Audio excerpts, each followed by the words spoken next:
this ET looking creature. It's a chest pillow. Here we go.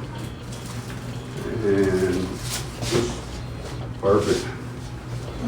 I don't know personally, but I hear it's more comfortable. It is. Okay, let's see.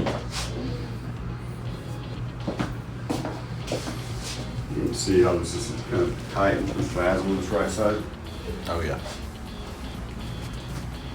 We'll be doing an adjustment with a little bit of a twist.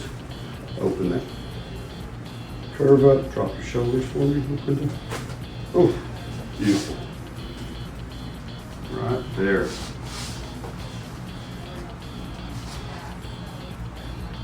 And big breath in, all the way out.